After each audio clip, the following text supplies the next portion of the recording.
जोहार झारखंड। अभी सूचना मिली माननीय मुख्यमंत्री के नेतृत्व में विस्थापन आयोग, पुनर्वास आयोग का गठन हो गया है। इसके लिए सबसे पहले पूरे राज्यवासियों को शुभकामनाएं। विधानसभा मानसून सत्र अभी 3-4 दिन पहले ही समाप्त हुआ है। 28 तारीख को मानसून सत्र के अंतिम दिन गैर सरकारी संकल्प का विषय था, जिसमें मेरा विषय पुनर्वास आयोग और विस्थापन आयोग के गठन की मांग को लेकर था। विस्थापन और पुनर्वास आयोग के गठन की मांग को लेकर यूं तो सालों से कई माननीय सदस्य विधानसभा के पटल पर मांग को उठाते रहे हैं, आवाज को बुलंद करते रहे हैं, लेकिन इस बार माननीय भू राजस्व मंत्री श्री दीपक बिरुवा जी से मेरी जो विस्थापन को लेकर जोरदार बहस हुई, पूरे राज्य ने देखा और मैंने माननीय मंत्री महोदय से स्पष्ट कहा कि आप तिथि स्पष्ट बताइए कि विस्थापन और पुनर्वास आयोग का गठन 15 दिनों में करेंगे, 45 दिनों में करेंगे या 100 दिनों में करेंगे या 150 दिनों में करेंगे।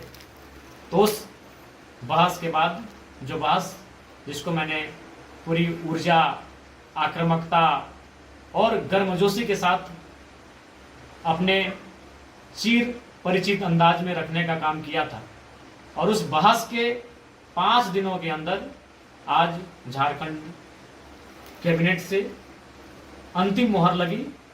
जो 25 वर्षों से मांग अधूरी पड़ी थी, विस्थापितों की मांग, विस्थापितों की आवाज, उस दिशा में सरकार ने पहल किया है। और इसके लिए मैं माननीय मुख्यमंत्री और माननीय विभागीय मंत्री को भी धन्यवाद देना चाहूँगा, साथ ही पूरे राज्य के जनमानस को शुभकामनाएं कि चलिए अंततः इस राज्य को विस्थापन और पुनर्वास आयोग के गठन का शुभ समाचार मिला। रूट हल्का सा राज्यवासियों को शुभकामनाएं, और साथ ही प्रवासी मजदूरों को भी पैकेज दिया गया, विशेष पैकेज दिया गया जो करोड़ों का पैकेज है। इस पर भी मैंने 3 बार विधानसभा में सवाल किया था, बहस किया था। एक बार बजट चर्चा परिचर्चा में, एक बार शून्यकाल के माध्यम से, और इस बार के सत्र में ध्यान आकर्षण के माध्यम से मैंने प्रवासी मजदूरों की समस्याओं से हमेशा सरकार को रूबरू करवाया है और उस पर मैं हमेशा अडिग रहा हूं। मैंने हमेशा जोरदार बहस किया है। तो कहीं ना कहीं, और मूल रूप से विधायक का काम यही होता है, सड़क बनाना। ये विभागीय काम है, इसको डीसी भी करा सकते हैं, इसको अन्य पदाधिकारी भी करा सकते हैं। डीएमटी फंड से तो कहीं सीएसआर फंड से, तो कहीं टायर्ड तो कहीं अनटायर्ड फंड से ये काम हो सकते हैं। लेकिन विधायक का जो मूल काम होता है, विधेयक पर बहस करना, विधेयक पर चर्चा करना, विधेयक प्रेजेंट करना या फिर विधेयक बनाने के लिए सरकार को बाध्य करना।